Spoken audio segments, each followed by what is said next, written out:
ગોપાલભાઈ ઇટાલિયાએ મુખ્યમંત્રી ભૂપેન્દ્ર પટેલને એક પત્ર લખ્યો છે ને આ પત્રનો વિષય એવો છે કે જે નિષ્ફળ મંત્રીઓ છે તેમના ધારાસભ્ય પદેથી પણ રાજીનામા લઈ લેવા બાબત।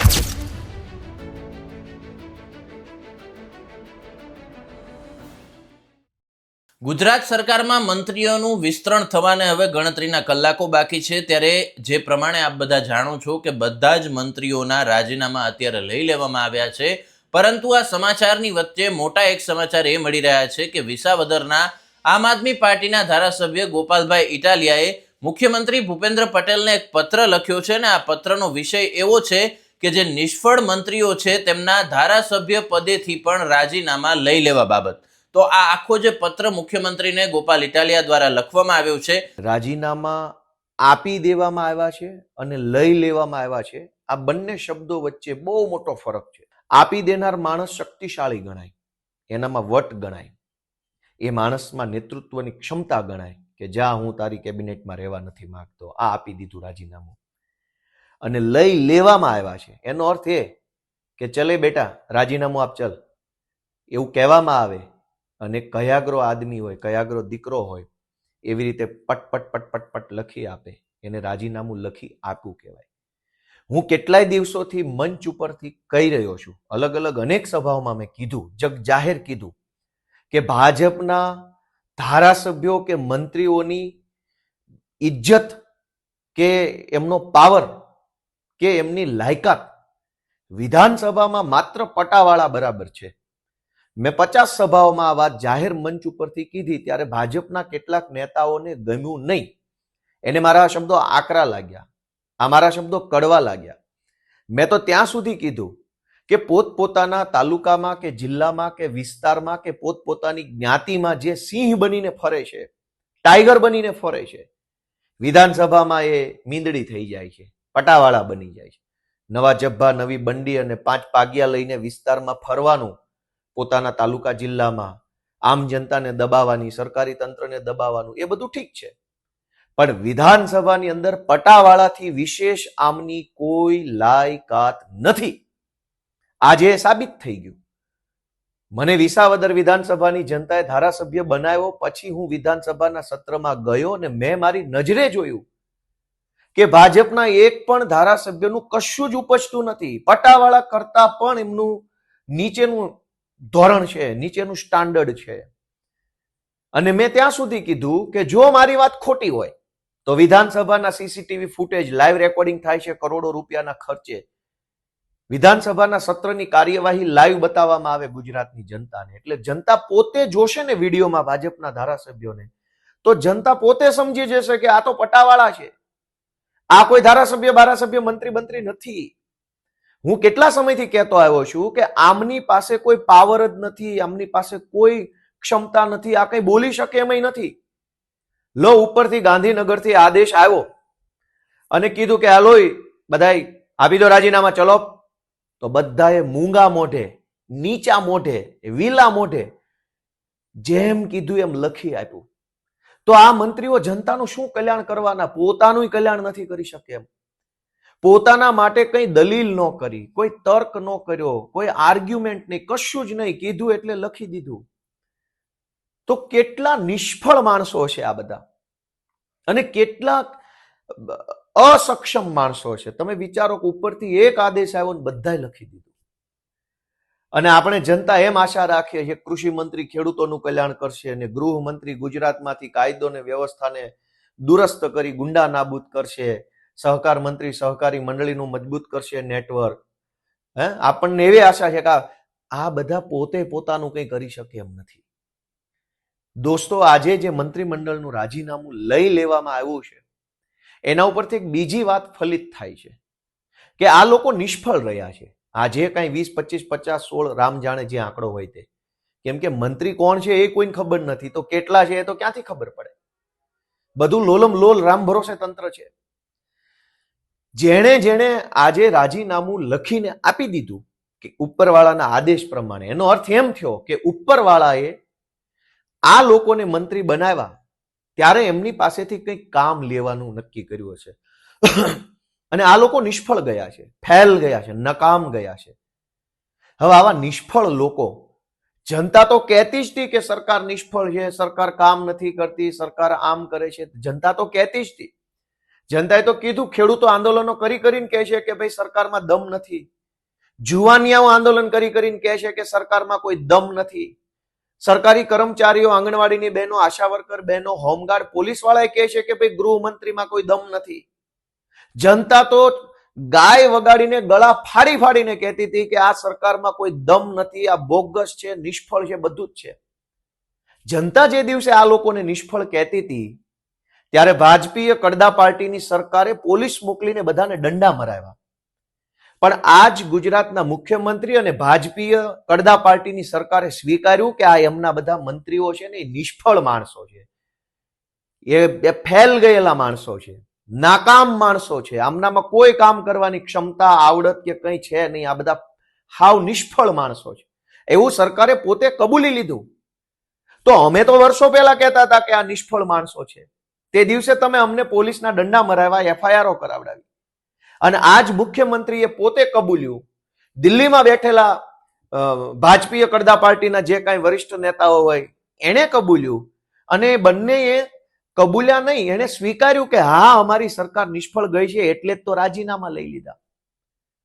તો મારી પહેલી માંગણી એ છે કે આવા મંત્રી તરીકે નિષ્ફળ ગયેલા માણસને ધારાસભ્ય તરીકે રહેવા ન દેવા જોઈએ. મંત્રી પાસે તો વિશાળ સત્તા હોય, આખું મંત્રાલય હોય, સચિવાલય હોય, સચિવો, બધી બહુ મોટી સત્તા હોય. મંત્રી બન્યા પછી પણ જે વ્યક્તિ નિષ્ફળ ગયા હોય એ વ્યક્તિ ધારાસભ્ય તરીકે શું ઉકાળી દેવાના જનતાનું? મંત્રી બન્યા પછી જો ભલીવાર ના કરી શક્યા, સંતોષકારક કામ ન કરી શક્યા, તો હવે ધારાસભ્ય બનીને શું કરી લેવાના? તો મારી ગુજરાતના મુખ્યમંત્રી સાહેબને વિનંતી છે કે આ નિષ્ફળ મંત્રીઓને ધારાસભ્ય તરીકે પણ હટાવવામાં આવે, એનું ધારાસભ્યમાંથી રાજીનામું લઈ લો અને કંઈક સારા માણસ આવે એ માટે થઈને ત્યાં ચૂંટણી કરાવો નવેસરથી. પહેલી વાત.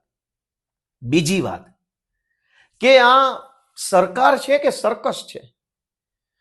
મંત્રી અને મુખ્યમંત્રીની ખુરશી જે છે એ તો બહુ જવાબદારી ભરી, બહુ મહત્વની જગ્યા છે. એને બદલે આ ભાજપીય કડદા પાર્ટીની સરકારે મુખ્યમંત્રી અને મંત્રીની ખુરશીને સંગીત ખુરશીની રમતમાં પરિવર્તન કરી નાખ્યું છે. જાણે સંગીત ખુરશી ચાલે છે. 1.5-2 વર્ષ થાય એટલે દિલ્હીથી તેડા આવે, દિલ્હીથી હુકમ આવે, દિલ્હી સલ્તનતમાં બેઠેલા જે કાંઈ પણ શહેનશાહો છે એનો એક હુકમ આવે કે ભાઈ ચાલો સંગીત ખુરશીની રમત પૂરી, આ લોકોને ઉઠાવો, બીજાને બેસાડો. આ તો ખેલ થઈ ગયો, સરકાર નથી, આ તો સર્કસ છે. આમાં જનતાની ભલાઈની વાત ક્યાં આવી? જે દિવસે આ લોકોને મંત્રી બનાવવામાં આવ્યા હતા તે દિવસે તો આમના બહુ ગુણગાન ગાવામાં આવ્યા હતા. ટીવીમાં, છાપામાં ભાજપીય કડદા પાર્ટીની સરકારના પ્રવક્તાઓ બહુ ગુણગાન ગાયા કે ફલાણા ભાઈમાં આ ક્ષમતા છે એટલે મંત્રી બનાવ્યા, ફલાણા ભાઈમાં પેલી ક્ષમતા છે એટલે મંત્રી બનાવ્યા, ફલાણા ભાઈ 1985 થી આમ કરતા હતા એટલે આમ બનાવ્યા, ઓલા ભાઈ 1976 થી આમ કરતા હતા એટલે આમ બનાવ્યા. આવા બહુ વખાણ કર્યા. તો બહુ વખાણ કરીને જેને મંત્રી બનાવ્યા એને હટાવ્યા શા માટે? નથી મંત્રીઓ કારણ પૂછતા, નથી સરકાર જનતાને કારણ આપતી. એનો અર્થ એવો થયો કે આ સરકાર નથી, આ સર્કસ છે. તમારે જનતાને જણાવવું જોઈએ. જેમ મંત્રી બન્યા ત્યારે તમે જણાવ્યું હતું ને કે આ મજબૂત ફલાણી જ્ઞાતિના કદાવર આગેવાન છે ને ફલાણી જ્ઞાતિના નેતા છે ને આમ છે ને તેમ છે ને એવું બધું જણાવો. તો કાઢ્યા ત્યારે શું કામ કાઢ્યા એ કેવું પડે. પણ આજે મંત્રીમંડળમાંથી રાજીનામું આપ્યા પછી મને એમ સમજાય છે કે ભાજપે ગુજરાતની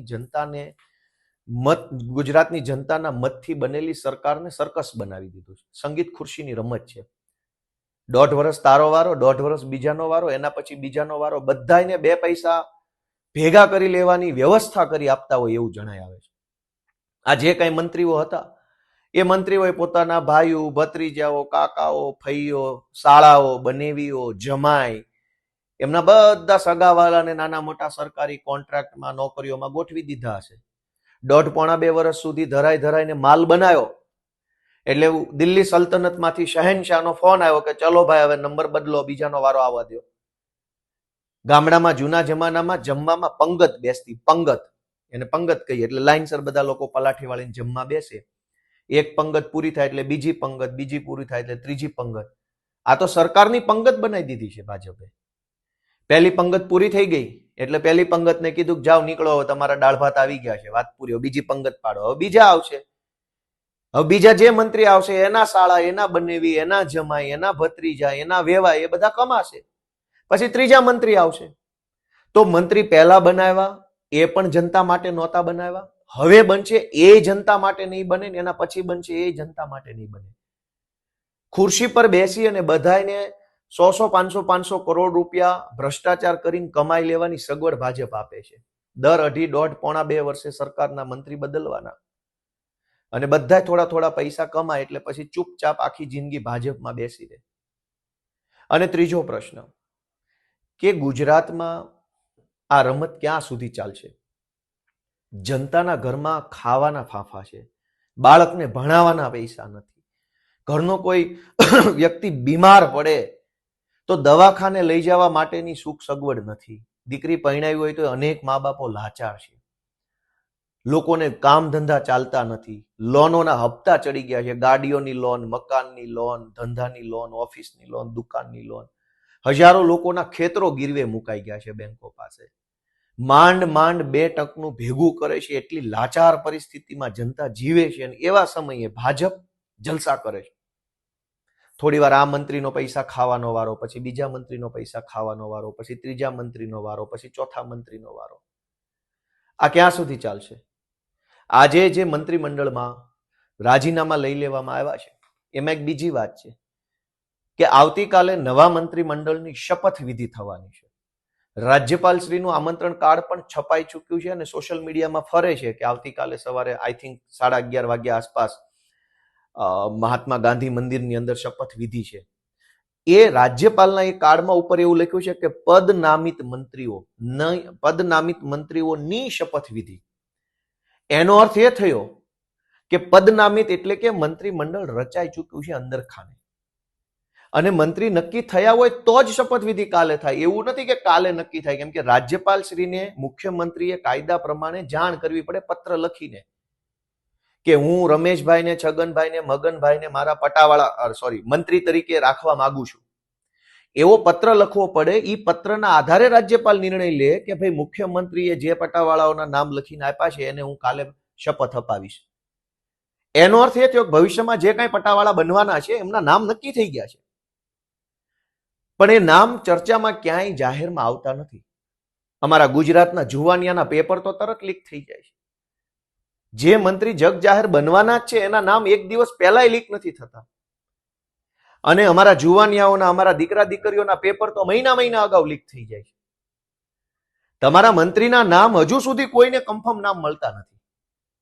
તો તમારા કામમાં તમે આટલું ધ્યાન આપો છો તો જનતાના કામમાં ધ્યાન કેમ નથી આપતા? કેમ કે મંત્રી જે બનવાના છે એના નામ નક્કી ન થયા હોય ત્યાં સુધી રાજ્યપાલ પાસે માંગણી કેવી રીતે માંગી હોય? રાજ્યપાલ પાસે સમારોહ કરવાની માંગણી મૂકી હોય ત્યારે લખીને દેવું જ પડે. એમ તો ન કહેવાય કે કાલે મારો મૂડ છે કે હું 4 જુવાનિયાઓને શપથ લેવડાવવા માંગુ છું, કાલે તમે આવી જજો મહાત્મા મંદિર. એવું ના હોય. રાજ્યપાલને લખીને આપવું પડે કે આ રમેશ, છગન, મગન, ગગન જે કાંઈ હોય એને શપથ લેવાના છે, માટે તમે કાલે અહીંયા આ કાર્યક્રમ રાખવામાં ઈચ્છીએ છીએ, તો જ રાજ્યપાલ આવે. હવાઈ વાતોથી રાજ્યપાલને આવી શકે નહીં પ્રોટોકોલ પ્રમાણે.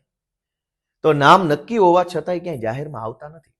અને આપણા જુવાનિયાના પેપરો મહિના પહેલા ફૂટી જાય, જેને જોઈએ એને મળે.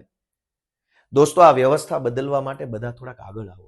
સંગીત ખુરશીની રમત બનાવી દીધી છે, સરકારનું સર્કસ કરી નાખ્યું છે. ધારાસભ્યો પટાવાળા જેવા થઈ ગયા, મંત્રીઓ પટાવાળા જેવા થઈ ગયા. આમાં આ ભાજપને મત આપવાનું કારણ ક્યાં વધ્યું? અને દોસ્તો, કહેવા જેવું તો ઘણું છે મારે. હવે જે નવા મંત્રી બનશે એ તો કોઈ કઈ પટાવાળાથી વધારે કામ નથી કરી શકવાના. શું કામ? કે આ લોકોને જે રીતે કાઢ્યા, અપમાનિત કરીને ભૂંડે હાલ કાઢ્યા, કોઈને બોલવાય ના દીધું, એક શબ્દ બોલવા ના દીધું. બાપા મને શું કામ કાઢો છો, કાકા મારો શું ગુનો, શું વાક છે? કઈ દલીલ નહીં, કઈ નહીં, બસ નીકળો અહીંથી, જાઓ. તો નવા આવ્યા છે એની હેસિયત કે ઓકાત આટલી જ રહેવાની છે. કહેવા માટે મંત્રી, લાલ લાઈટ વાળી ગાડી, 4 ચોકીદાર, ડ્રાઈવર, પીએસસીએ, ડીએ બધું જ, પણ કામ પટાવાળાથી વધારે નથી કરવાનું. શું કામ? કે દિલ્હી સલ્તનતના શાહ શહેનશાહ જે છે એ જ સરકાર છે, બાકી બધા પટાવાળા છે. દોસ્તો, આ પટાવાળાની સરકાર છે. હું ગોપાલ ઇટાલિયા, તમારો દીકરો, 2 હાથ જોડીને વિનંતી કરું છું, મારી નહીં, તમારા પોતાના બાળકની ચિંતા કરો. તમારા બાળકને ભણવા માટે સારી બેન્ચ નથી મળતી, સારી વ્યવસ્થા નથી. આપણે આપણો ગરીબ મા બાપને દવાખાને લઈ ગયા સરકારી હોસ્પિટલમાં સારી ખુરશી નથી બેસવા માટે દર્દીને. આપણને બસની અંદર એક સારી સીટ નથી મળતી ને આ લોકોએ મંત્રીની ખુરશીઓને સંગીત ખુરશી બનાવી દીધી છે. એક વખત આનો વારો, એક વખત આનો વારો, એક વખત આનો વારો. બધાના ભાઈ ભત્રીજા સાળા સાઢું બનેવી જમાઈ વેવાય બધા ધરાઈને પૈસા બનાવે એટલે બીજાનો વારો, ત્રીજાનો વારો, ચોથાનો વારો. આમાં જનતાનો વારો ક્યારે આવશે? હું તમારા દીકરા તરીકે બે હાથ જોડું છું કે સરકારનું સર્કસ થઈ ગયું છે, એને રોકો. મંત્રીની ખુરશી સંગીત ખુરશી બની ગઈ છે, એને રોકો. ધારાસભ્યોની ઓકાત પટાવાળા જેવી થઈ ગઈ છે, એને રોકો. આ ગુજરાતની અંદર ઘણું સારું થઈ શકે એમ છે, એ સારું કરવા માટે આગળ આવો. આપ સૌને બે હાથ જોડીને વિનંતી છે. જય જય ગરવી ગુજરાત, જય કિસાન. તેમાં શું લખ્યું છે તેની હું જો તમને વાત કરું તો તેમને કહ્યું છે કે જય કિસાન સાથે જણાવવાનું કે ટીવી અને મીડિયામાં આવતા સમાચારો પ્રમાણે મુખ્યમંત્રીએ રાજ્યના તમામ મંત્રીઓના રાજીનામા લઈ લીધેલ છે. એટલે કે રાજ્યના મંત્રીમંડળના તમામ મંત્રીઓના સાગમટે રાજીનામા લઈ લેવાનો સીધો અર્થ એવો થાય છે કે તમામ મંત્રીઓ પોતાના કામમાં ભયંકર રીતે નિષ્ફળ ગયા છે. રાજીનામા આપનાર તમામ મંત્રીઓએ કોઈ પણ પ્રકારની દલીલ કર્યા વગર ચૂપચાપ રાજીનામા આપી દીધા છે. તેનો અર્થ એવો થાય છે કે મંત્રીઓ પોતાની નિષ્ફળ કામગીરી અંગે સહમત પણ છે. જે વ્યક્તિઓ સરકારના મંત્રી તરીકે નાકામ નિષ્ફળ રહ્યા હોય તો તેવા વ્યક્તિઓ ધારાસભ્ય તરીકે જનતાનું શું કામ કરી શકશે? એટલે કે મંત્રી તરીકેની વિશાળ સત્તા હોવા છતાં પણ જે વ્યક્તિઓ સરકારને ખુદને સંતોષ થાય એવું કામ નથી કરી શક્યા અને મૂંગા મોઢે તેમને રાજીનામા આપવા પડ્યા છે, તો એવા વ્યક્તિઓને ધારાસભ્ય તરીકે જનતાને શું ઉપયોગી બની શકશે?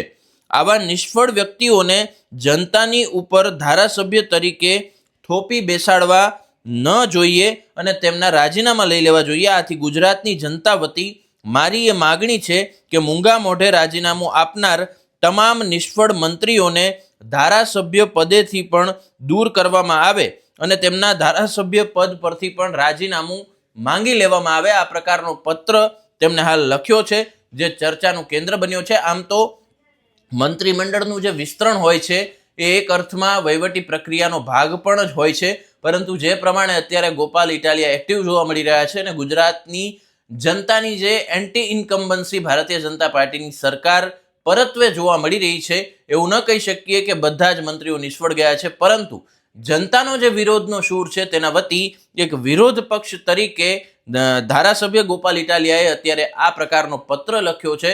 હવે જોવાનું એ રહેશે કે આ પત્રને અનુલક્ષીને જે મંત્રીઓએ રાજીનામા આપ્યા છે એ ધારાસભ્ય પદે રહે છે કે કેમ. નમસ્કાર.